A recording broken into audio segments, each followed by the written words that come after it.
हमारे साथ हैं अरुण कुशवाहा सर, जो कि पटना हाई कोर्ट के अधिवक्ता हैं और इनका प्रैक्टिस सुप्रीम कोर्ट में है। साथ ही साथ ये संविधान विशेषज्ञ हैं और साथ ही संपूर्ण आरक्षण क्रांति के आंदोलन की अध्यक्षता भी करते हैं। तो ये लगातार कहते आ रहे हैं कि हम 90% लोगों की आवाज़ उठा रहे हैं, 90% लोगों की बात कर रहे हैं। लेकिन ये जितने उस 90% को एक करने की कोशिश कर रहे हैं, कहीं ना कहीं ये बिखराव बढ़ते जा रहा है। इस बिखराव के कारण जो आंदोलन है सही ढंग से नहीं चल पा रहा। इसी पे हम बातचीत करेंगे अरुण सर से कि सर, आप जितने भी बिखराव को समेटना चाह रहे हैं, कहीं ना कहीं ये 90% लोग अलग अलग विचारधारा में, अलग अलग पार्टियों में, अलग अलग मिशन पे लगे हुए हैं, इसलिए ये 90% की लड़ाई लंबी खींचती जा रही है सर। देखिए, सबसे पहले तो मैं आपके चैनल के माध्यम से नमो बुद्धाय, जय भीम, जय भारत। प्यारे देशवासियों, इस देश में 90% लोग गरीब हैं और 10% लोग अमीर हैं। और गरीब जो हैं उनका आइडेंटिफिकेशन विभिन्न आयोगों का निर्माण करके और किया जा चुका है, जिसमें आपने देखा होगा काका कालेलकर आयोग आया था, मुंगेरी लाल का आयोग आया था और इस तरह के बहुत सारे आयोग बने, मंडल कमीशन बने और भी बहुत तरह के आयोग बने थे, जिन्होंने पूरे भारत की जनता का सर्वे किया।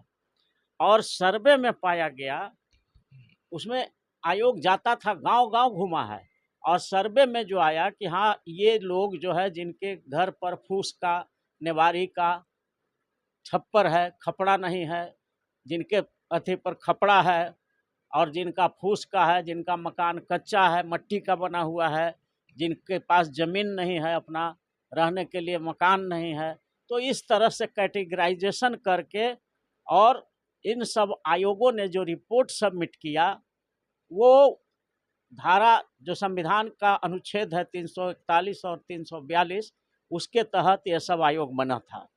और आयोग ने रिपोर्ट दिया, उसके आधार पर यहाँ के गरीबों को शेड्यूल कास्ट कहा गया, शेड्यूल ट्राइब कहा गया, अत्यंत पिछड़ा वर्ग कहा गया, ओबीसी कहा गया और माइनॉरिटी कहा गया। तो यही 5 वर्ग गरीब हैं, जिनकी आबादी इस देश में 90% है। और इस गरीब का होने का आज भी प्रमाण है, क्योंकि ये जो 5 वर्ग है, इसका आज भी देश के जो सत्ता का जो 4 पावर हाउस होता है, सत्ता का मतलब न्यायपालिका, कार्यपालिका, विधायिका और नेशनल मीडिया, तो इन चारों पावर हाउस में आज भी इनका हिस्सेदारी नगण्य है।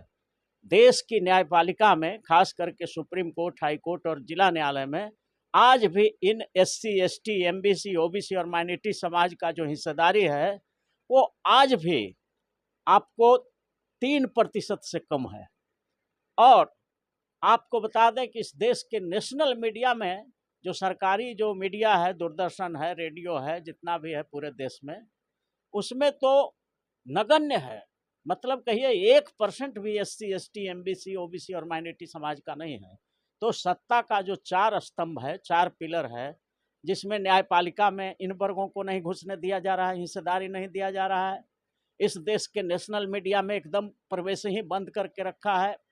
अब इस देश के कार्यपालिका, माने देश की नौकरियों, तो उसमें भी रिजर्वेशन देखिए, पहले से ही ये 2008 का एक पार्लियामेंट्री कमेटी का रिपोर्ट था कि पहले से ही उच्च जाति वर्ग के जो लोग थे, आरक्षण विरोधी समाज के जो लोग हैं, जो 10% हैं, उनकी नौकरियों में, देश की नौकरियों में 87% पहले से ही हिस्सेदारी है। उनको भी ये वर्तमान सरकार और इस सुप्रीम कोर्ट ने, हाई कोर्ट ने, उसको भी 10% आरक्षण दे दिया, पूरी आबादी के अनुसार, जिसका पहले ही से टू मच एक्सेसिव रिप्रेजेंटेशन था, उसको भी इन लोगों ने आरक्षण दे दिया। तो इस देश के कार्यपालिका में, माने नौकरियों में भी उनकी हिस्सेदारी 90, 87 तो पहले ही से था, 10 और दे दिया तो 97 हो गया, वहाँ भी 3% हमारे लोग हैं।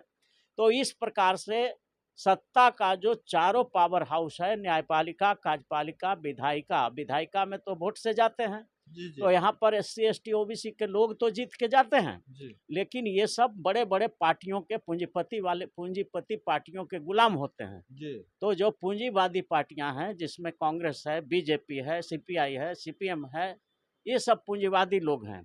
और तृणमूल कांग्रेस है। तो ये जो अमीरों के नेतृत्व में चलने वाली जो पार्टियां हैं, इनके सांसद जीत के जाते हैं। जनता चुनती है, वहीं पर जनता का काम खत्म हो जाता है। तो ये जो सांसद जाते हैं, गुलाम सांसद जाते हैं। SC ST MBC OBC minority समाज का काम नहीं करते, ये काम करते हैं अपने पार्टी के आकाओं के निर्देश पर। तो ये लोग जो है हमारे समाज के लिए 90% के लिए काम नहीं करते।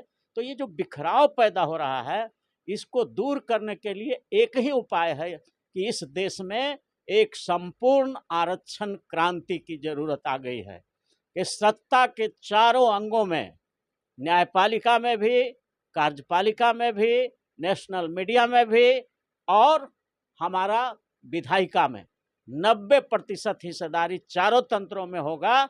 इस मांग को लेकर एक विधेयक तैयार होना चाहिए। हमने सुप्रीम कोर्ट, हाई कोर्ट जजेज अपॉइंटमेंट रिजर्वेशन बिल बनाया भी है और इस विधेयक को पारित कराने के लिए पूरे देश में एक क्रांति होनी चाहिए।